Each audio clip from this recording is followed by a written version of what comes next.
Hello, kumusta mga batang online gets? Ay, naon ka niya diha.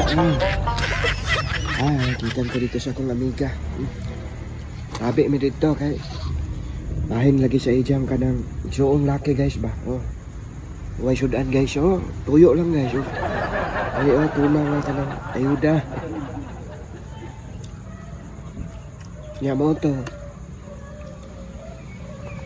Umanghod sa akong amiga guys, nganlan og kuan, Elias, Tula ni sila anak sa kabuok ba, kamay pa bata pa god, Nya, kining asawa ni Elias guys.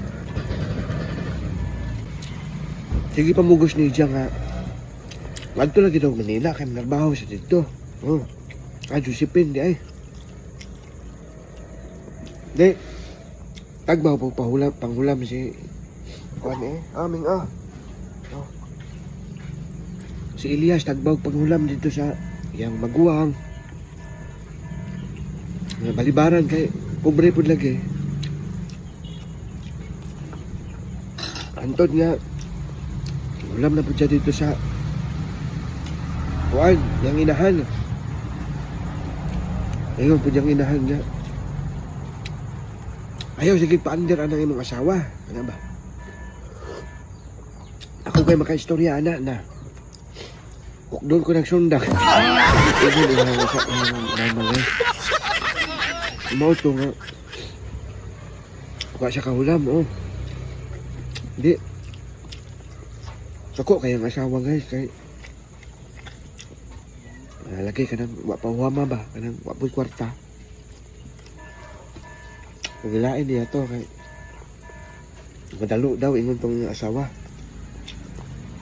Antod nga si Giuseppe na mismo mo'y nangitag paagi nga makahuwa mong kwarta guys. Para lagi ko na makalarga Manila. Di kini ilang kabalyo nga ginganlan og ido. Dito siya miadto guys kay patay ng asawa ato. Huwag siya kwarta dito. Anak po si Ido Bisa kanus ani mo na bayaran, may problema na ako. Manuhugay po dahil ako. Noto nga, punta na siya asa na kanto dahil si Pin. Ato kong Manila lagi kay nangita kong trabaho, Sige po si Ido, sakto kay paiwan po kong Manila. Ato po ng Manila guys. Sus, pag-abot dito kay lahat sila dito sa Lunita, picture sila dito. Sus, kay pag-abot dito kay uyab man ng duha. Nag-post man ni Ido sa Facebook.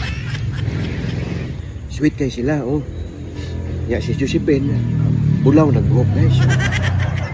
Guwapa na, sexy, batan mo. Murag anak na. Dito nabalaan siya ang bana, si Elias, yun siya nga. Inan siya ng suong bahay ba, mga amiga. Uy Elias, wa ba ka kay baho nga mata kalagbuntang? Ano man, imong asawa. Uyab na silang Edo. Hindi na tinuunti, ini mo sa yung manghid sa mga amiga guys. Nakaro mo tuo ka, dali. Bayan na Facebook. Sus, kasi Josephine man dyan guys. Wait, kasi sila ni Ido. Ido nga murag iro. Ito nga. Kaingon siya tuod giday. Si Josephine gidi ako asawa na. Nga siyang nahulugan. Nahulugan na sulugan pisipan niya. Ingon siya kay nangita na daw ang trabaho yung asawa sa Manila. Sus, kay ngabit mo na dito. Iya pa silingan nga biyudo, si Ido. Noto nga ngitag trabaho tong laki guys si Elias. Antod kita siya. Yang maguwang mo nagbantay sa ila anak gamay. Taga Sabado, sweldo. Ija na lang ikalimtan niya ang asawa nga maluihibon man ang dako. Wa man din matagbaw ni Ija guys kay gamay lagi daw jutay daw kay bulan. Ano kapag dito sa panahon guys. Niuli man si Josephine. Oh. Ay mo siya ba ha? Josephine ba? Niuli siya guys. Dito siya dito siyang balay siyang inahan. Sus kay gipalayas man siya guys. Kay bulgar na lagi kayo sa baryo nga. Sige sila plok-plok ni Ido. Di Manila. Mau ito nga. Di ko madawat ni mo dire. Dito ka. Uli siya mo sa bana. Wa sa mi uli guys oy. Oh. Sabi mo asa siya niyan to. Sa balay nilang Ido. Dito na plok-plok sila dito guys.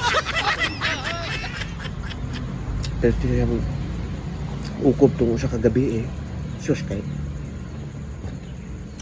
kabalo man itong akong amiga nga yung uli ang asawa siyang manghod ay yung ganto eh. Isulong ni dyan dito.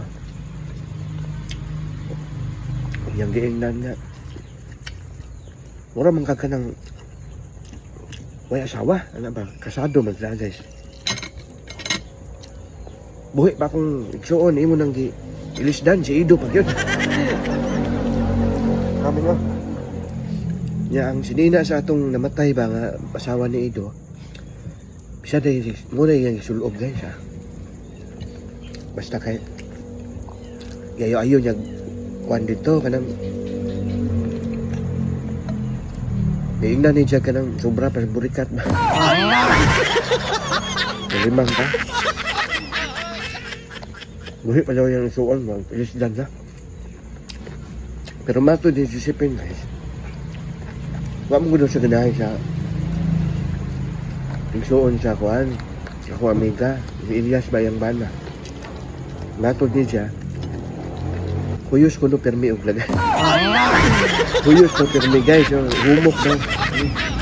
Yung jutay daw. Wa to kauna-una siya kanang pasangil na lang nito atog Manila, bro. Ang plano judi ay ngita og lain kay no lagi wa daw siya masatisfy kay gamay kuno kayo jutay bulan.